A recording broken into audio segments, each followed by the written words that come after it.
4. Trial and error ശ്രമപരാജയ പഠന സിദ്ധാന്തം ആരുടേതാണ്? E.L. തോണ്ടേക്കിൻ്റെ. 5. മൈക്രോ ടീച്ചിങ് ആവിഷ്കരിച്ചത് ആരാണ്? Dwight W. അലൻ. 6. കുട്ടികളുടെ സർഗാത്മകത ക്രിയേറ്റിവിറ്റി വർദ്ധിപ്പിക്കാൻ സഹായിക്കുന്ന ചിന്താരീതി ഏതാണ്? വിവ്രജന ചിന്ത ഡൈവേർജന്റ് തിങ്കിങ്. 7. സ്കഫോൾഡിംഗ് എന്ന പദം ആദ്യമായി ഉപയോഗിച്ചത് ആര്? Answer Jerome S Bruner. 8. RTE act 2009 പ്രകാരം 6 മുതൽ 14 വയസ്സ് വരെയുള്ള കുട്ടികൾക്ക് നൽകേണ്ട വിദ്യാഭ്യാസം. ആൻസർ സൗജന്യവും നിർബന്ധിതവുമായ വിദ്യാഭ്യാസം. 9. ഓപ്പറന്റ് കണ്ടീഷനിങ് സിദ്ധാന്തം ആവിഷ്കരിച്ചത്. Answer BF Skinner. 10. കിൻഡർഗാർട്ടൻ എന്ന വാക്കിൻ്റെ അർത്ഥം.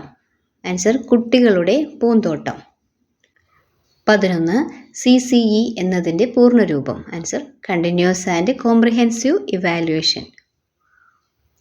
12.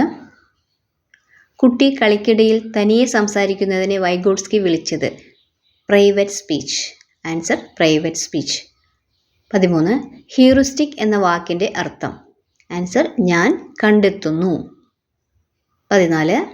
ധാർമ്മിക വികാസ സിദ്ധാന്തം മോറൽ ഡെവലപ്മെൻറ്റ് ആരുടേതാണ്? Answer Lawrence Kohlberg. 15. ഒരു കുട്ടിയുടെ സമഗ്രമായ വിവരങ്ങൾ രേഖപ്പെടുത്തുന്ന ഔദ്യോഗിക രേഖയാണ് കുമുലേറ്റീവ് റെക്കോർഡ്. 16. എമിലി എന്ന പുസ്തകം രചിച്ചത് ആര്? Answer Rousseau. 17. മനുഷ്യൻ ഒരു ശൂന്യമായ സ്ലേറ്റാണെന്ന് പറഞ്ഞത് ആര്? John Locke. ടാബുല രാസ പറഞ്ഞത് ജോൺ ലോക്ക്. 18.